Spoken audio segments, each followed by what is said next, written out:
Hello बच्चों, मैं हूँ आपका इंस्ट्रक्टर आदित्य सर। आप लोगों को फिज़िक्स का क्लास 9th का चैप्टर मैं पढ़ाने जा रहा हूँ, है ना?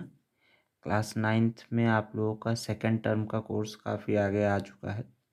सेकंड टर्म का कोर्स काफ़ी आगे आने का मतलब ये है कि हमारे सेकंड टर्म में टोटल 2 चैप्टर हैं।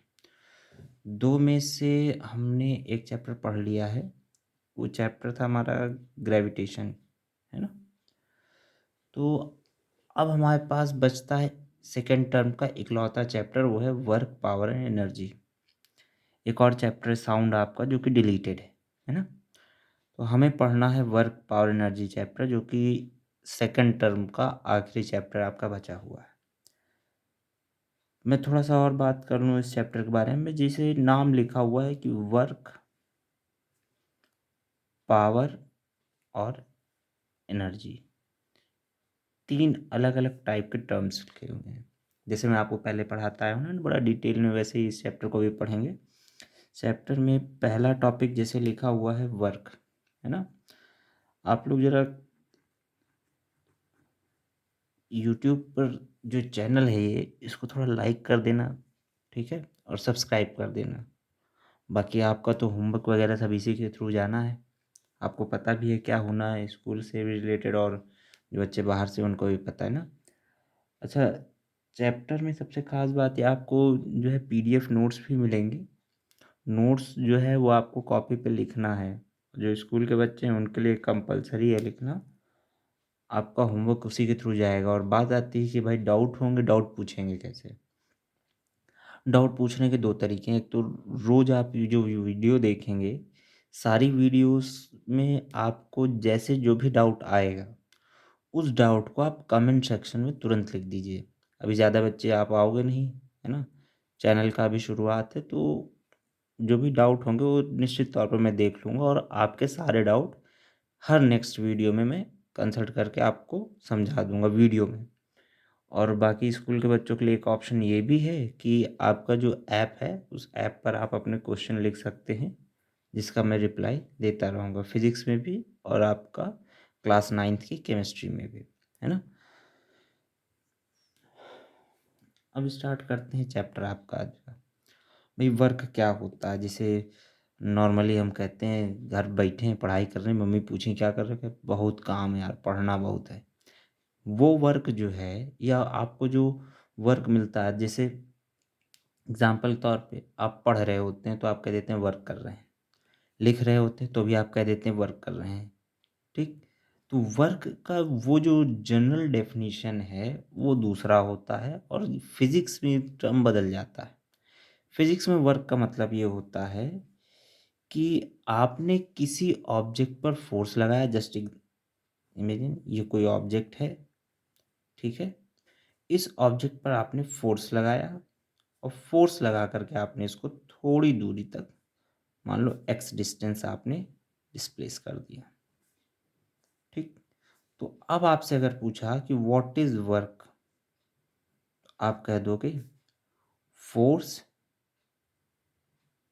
Into displacement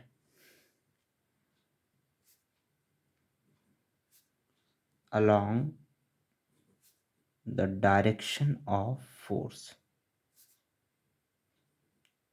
direction of force. ध्यान रखना, फोर्स और फोर्स की डायरेक्शन में कितना डिस्प्लेसमेंट हुआ है। क्या टर्म है? डिस्प्लेसमेंट, ना कि डिस्टेंस। तो उस प्रोडक्ट को, उस वैल्यू को आप कहेंगे कि वर्क कितना हुआ है। बात समझ में आ रही? अच्छा, वर्क आप समझ गए। तो वर्क के बाद अगर मैं आपसे कहूँ कि भाई वर्क आपने किया, वर्क की यूनिट क्या होगी? आप जानते हो हर क्वांटिटी को आप करते हो मीज़र। हर क्वांटिटी को क्या किया जाता है? मीज़र। तो अगर आपने कहा कि भाई मीज़र करना है, तो वर्क को किस में मीज़र किया जाए? तो वर्क को मीज़र करने के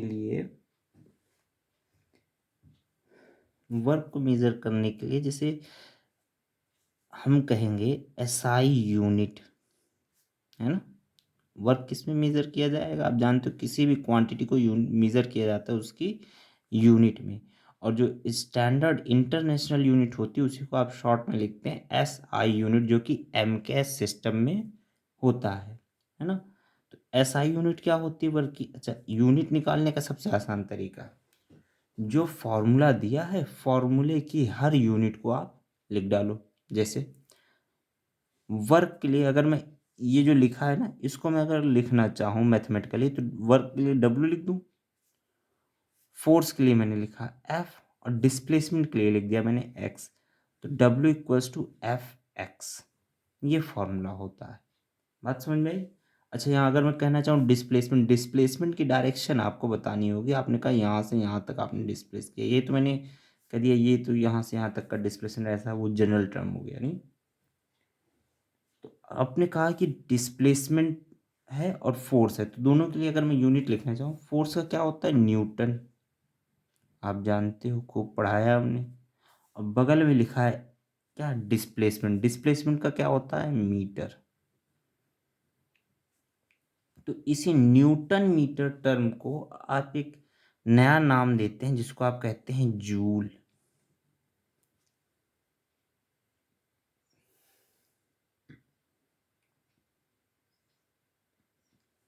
क्या नाम देते हैं बच्चा? जूल। तो यानी कि 1 newton metre is equals to 1 joule. बात समझ में आ रही कुछ कुछ? अच्छा, वर्क बड़ी आसान सी चीज हुई। इसका मतलब वर्क क्या है?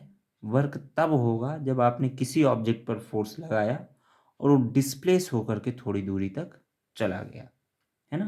तो इस प्रोसेस को आपने कहा कि यहाँ क्या हो रहा है? वर्क हो रहा है। ठीक है। वर्क होने के लिए आपने कहा भाई एक एसआई यूनिट आप जान गए। क्या सिर्फ एक ही एसआई यूनिट हो सकती है क्या? अच्छा, एसआई यूनिट, हाँ ये बात बिल्कुल सही। एसआई यूनिट तो जूल ही होगी, एक का यूनिट होती है। और भी हो सकती है क्या? तो और का मतलब ये है कि एसआई को मैंने अभी कुछ देर पहले बोला कि इसी को आप कहते हैं एमकेएस यूनिट। आपने कहा सर एमकेएस होता है और भी होता है क्या? तो आप क्लास में पढ़ चुके, एमकेएस पढ़ा है मैंने आपको, सीजीएस पढ़ा है मैंने आपको, एफपीएस पढ़ा है मैंने आपको। तो एक और यूनिट हम जान लेते हैं कि सीजीएस यूनिट इसकी क्या होती है। दूसरा क्या बताया हमने? सीजीएस। अच्छा, फोर्स की सीजीएस यूनिट क्या होती है? आप जानते हैं डाइन। क्लास में खूब मजा लिए थे, डाइन डाइन कर गए ना। हम बताए थे 1 न्यूटन जो होता है 10 पावर 5 डाइन के बराबर हो, यानी 1 लाख डाइन के बराबर होता है। तो आप लोग खूब मजा लिए थे भैया, न्यूटन डाइन से भी बड़ा है। तो वही डायन जो है, सॉरी डाइन जो है वो आपने फोर्स का यूनिट लिख दिया। अब लिखा हुआ है यहाँ पर एक्स, यानी कि डिस्प्लेसमेंट। तो डिस्प्लेसमेंट जो है उसकी सीजीएस यूनिट क्या लिखते हैं आप? सेंटीमीटर। तो 1 डाइन सेंटीमीटर जो होता है इसको आप कहते हो 1 अर्ग, ERG। ठीक है, ये आपकी सीजीएस यूनिट हो गई वर्क की। तो आपने कहा सर 2 यूनिट हो गई हमारे पास में। हमें अब 2 काम करना है। पहला तो ये कि 1 जूल की डेफिनेशन जाननी है कि आखिर 1 जूल किसको कहोगे। फिर आपको ये जानना है कि भाई वर्क होने के लिए क्या क्या कंडीशन होनी चाहिए। तो हम एक काम करते हैं, पहले शुरुआत करते हैं 1 जूल से। ठीक, 1 जूल के बारे में जान लेंगे, जूल और अर्ग में रिलेशन जान लेंगे, उसके बाद हम वर्क पर लौट करके आएंगे कि आखिर वर्क होने की नेसेसरी कंडीशन क्या होनी चाहिए। बात समझ में आ रही है? तो शुरुआत करते हैं हम। सबसे पहला काम कि 1 जूल कहते किसको है ना। मैंने कहा definition of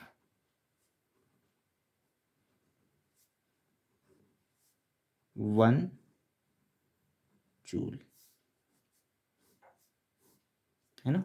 definition of 1 joule. 1 joule किसको कहा जाए? अच्छा, बड़ी सोच की बात है यार, है। 1 जूल की डेफिनेशन कैसे बताई जाए? तो बड़ा आसान सा तरीका है ना। मैंने कहा 1 जूल किसको कहा था आपने? आपने कहा सर 1 जूल जो था, जूल का सिंबल कैपिटल जे होता है, ध्यान रखना। आपने कहा 1 joule equals to 1 newton metre. Newton का सिंबल एन, कैपिटल में एन रखना, स्मॉल में एन नहीं रख देना। आप लोग जब मैं कॉपी चेक कर रहा था तो मैंने देखा आपने बहुत बच्चों ने स्मॉल एन लिखा हुआ है न्यूटन को, बिल्कुल गलत बात है। और मीटर का सिंबल स्मॉल एम होता है, इस बात का भी ध्यान रखना। इन दोनों के बीच में हाइफन रखना, है ना। आपको बताया था कि जो यूनिट्स होती हैं उनके बीच मल्टीप्लाई का साइन नहीं लगाते, उनके बीच में एक हाइफन लगाते हैं और थोड़ा सा स्पेस छोड़ा जाता है ना। ये लिखने का एक कुछ स्टैंडर्ड तरीका है। तो आपने कहा 1 जूल को आपने कहा 1 न्यूटन मीटर। इस हाइफन का मतलब मैंने आपको बताया था, मैंने कहा था इसका मतलब ये होता है 1 न्यूटन इंटू मीटर। मीटर कितना? 1, है ना। 1 न्यूटन इंटू 1 मीटर। तो हमको डेफिनेशन पता चल गई। डेफिनेशन कैसे पता चल गई? ध्यान से देखो, हमने कहा if an object is displaced by 1 meter on applying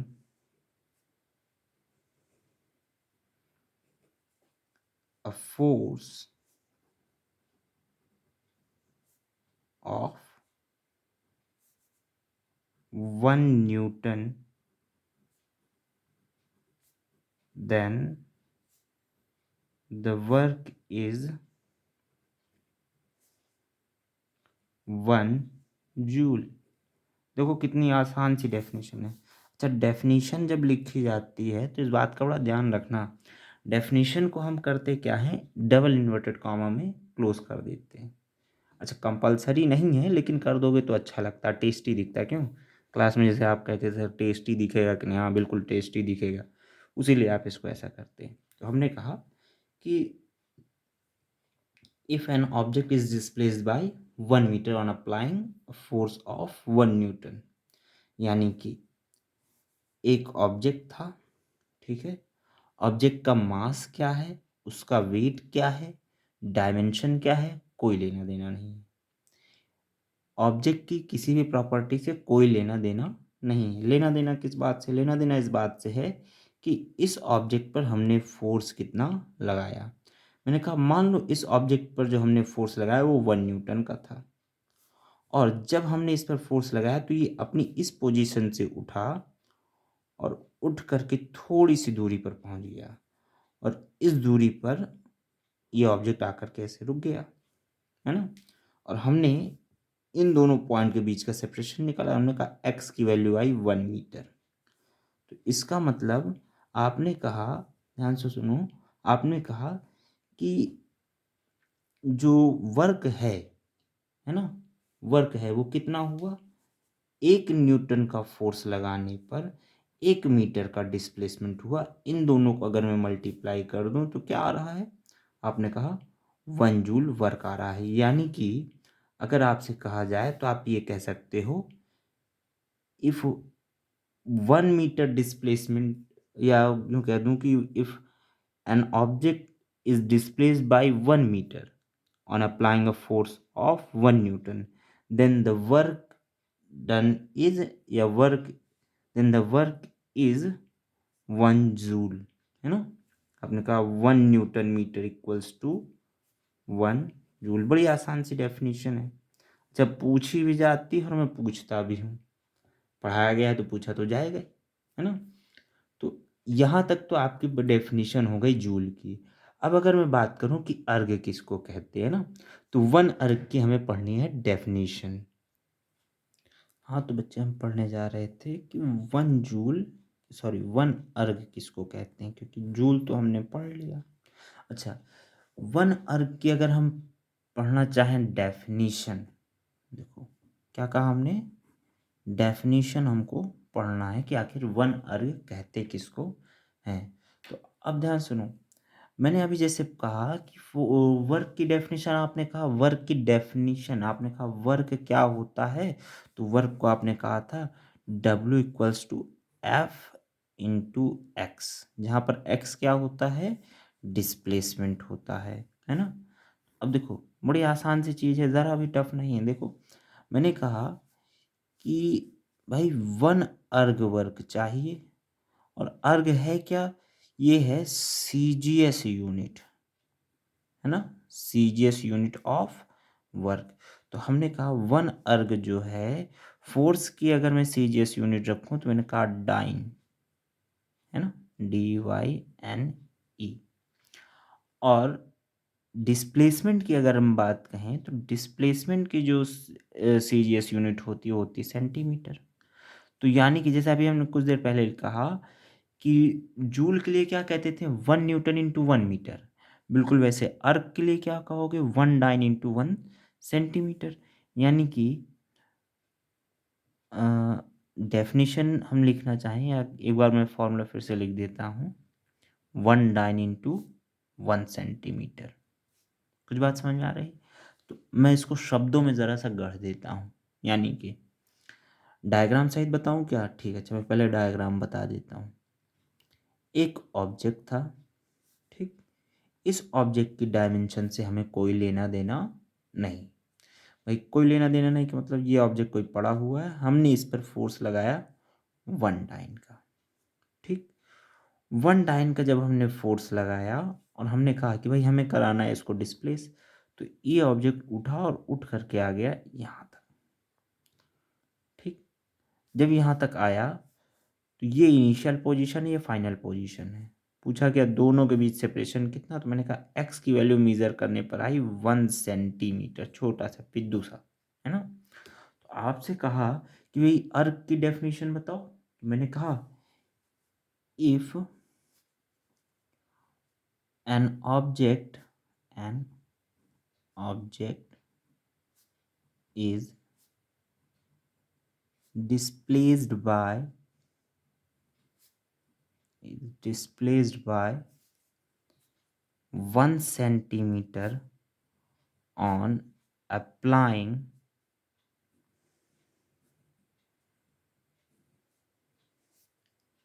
a force of 1 dyne, then the amount of work is then the amount of work is 1 अर्ग, है ना। बड़ी आसान सी डेफिनेशन है, यानी कि एक डाइन फोर्स लगाओ, एक सेंटी एक्स सॉरी 1 डाइन का फोर्स लगाने पर 1 सेंटीमीटर डिस्प्लेसमेंट हुआ तो 1 अर्ग का वर्क, और 1 न्यूटन का फोर्स लगा करके 1 मीटर तक डिस्प्लेस करने पर जो वर्क होगा वो आपका कहा जाएगा 1 जूल। तो दो चीज़ें हो गई, आपने कहा सर हो गया जूल और हो गया अर्ग, तो दोनों के बीच क्या कोई रिलेशन है क्या? यानी कि वर्क की जो दो यूनिट्स मिली हमें, एक एसआई और एक सीजीएस, या यूं कहूँ कि एक एमकेएस और एक सीजीएस, तो दोनों के बीच का रिलेशन क्या होगा, है ना। देखो मैं इसका रिलेशन बता देता हूँ। अगली हेडिंग है आपकी रिलेशन बिटवीन जूल एंड अर्क, है ना। रिलेशन बिटवीन जूल एंड अर्क, बड़ी आसान सी डेफिनेशन है, बड़ा आसान सा रिलेशन है। रिलेशन का मतलब ये आप जानते हैं, एज वी नो। हम क्या जानते हैं भाई, हम तो बहुत कुछ जानते हैं, तुम कितना जानते हो वो मैटर करता है। तुम अच्छे बच्चे होगे तो जान जाओगे क्या है, और नहीं अच्छे बच्चे होगे, गंदे बच्चे होगे तो कहाँ जानोगे। जैसे अभी देखना है स्कूल में कुछ बच्चे हैं अपने, जैसे सत्यम अभी पढ़ रहा होगा तो मुस्कुरा रहा होगा कि अभी नाम नहीं लिए हैं। विवेकानंद देखेगा कहेगा अरे सर राइटिंग है। विवेकानंद तुम पेपर वो कॉपी पर लिखोगे जरूर, नोट्स बनाओगे, अब की से इंग्लिश में लिखना अच्छे बच्चे की तरह। बच्चे तुम वैसे भी अच्छे ही हो, एक तो उधर हाँ मुन्ना भैया होंगे मिर्ज़ापुर वाले। चलो, मतलब सभी के नाम याद है ऐसा नहीं, अब स्कूल बंद हो गया, तुम लोग याद तो आएगी ही। तुम लोग भी हो, बाकी बच्चे भी हैं, है ना, बाकी 2-3 तो मॉनिटर हैं हमारे, अतुल्य हो गए, आदित्य हो गए, है ना, सबका। तो मैंने कहा कि देखो रिलेशन हमें चाहिए जूल और अर्क का। कमेंट बॉक्स में लिखते जाना जहाँ नहीं समझ में आएगा, हम अगली क्लास में सारे डाउट क्लियर भी करेंगे। ठीक है, मैं चलता हूँ आगे। देखो, बात आती है 1 जूल हम कहते किसको थे? अभी भी उसी को कहते थे कि मतलब कह के ख़त्म नहीं कर दिए, आगे भी पढ़ेंगे वही। मैंने कहा 1 न्यूटन इंटू 1 मीटर। अच्छा, हम एक और चीज़ पूछें अगर आपसे, आप एक और बात जानते हो, 1 न्यूटन और डाइन में रिलेशन है ना, ये आपने force and laws of motion chapter में पढ़ा है। ठीक है, 1 न्यूटन जो होता है वो 10 पावर 5 डाइन के बराबर होता है। ये मैंने आपको बताया था जब आप खूब दांत चियार रहे थे, कह रहे थे सर एक अकेला न्यूटन 1 लाख डाइन के बराबर। हाँ, 1 लाख डाइन के अकेले वो बराबर है। तुम में से कई ठो न्यूटन निकलेंगे अभी आगे। क्यों? कह दो सर न्यूटन तो नहीं बनेंगे, भले आइंस्टीन हो जाए। बात सही है, तुम लोग बहुत दिमागदार हो, तेजदार तर्राट आदमी में, जरा ध्यान देखो आगे। मैंने कहा 1 न्यूटन को आपने कहा 10 पावर 5 डाइन, और 1 मीटर को आप क्या कहते हो? 10 पावर 2 सेंटीमीटर। अच्छा, 10 पावर 2 का मतलब क्या होता है? 10 इंटू 10। 10 इंटू 10 का मतलब 100, यानी 1 मीटर में 100 सेंटीमीटर होता है ना, वही हम कह रहे हैं। तो हमने कहा कि भाई इतनी डेटा तो हमें पता है, इन दोनों को उठा करके हम यहाँ पुट कर दें, है ना।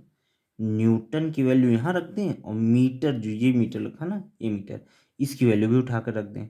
मैं लिखना चाहूँ तो ये भी लिख सकता हूँ क्या? ध्यान देखो, this implies that 1 joule equals to 10 power 5 dyne into 10 power 2 centimetre. अच्छा, ये जो न्यूमेरिकल वैल्यूज़ हैं ये आपस में हो जाएंगी मल्टीप्लाई, और अगर ये मल्टीप्लाई हो जाएंगी तो हमने कहा ये हो गया 10 पावर 7 डाइन सेंटीमीटर, यानी कि 1 joule equals to 10 power 7 dyne centimetre.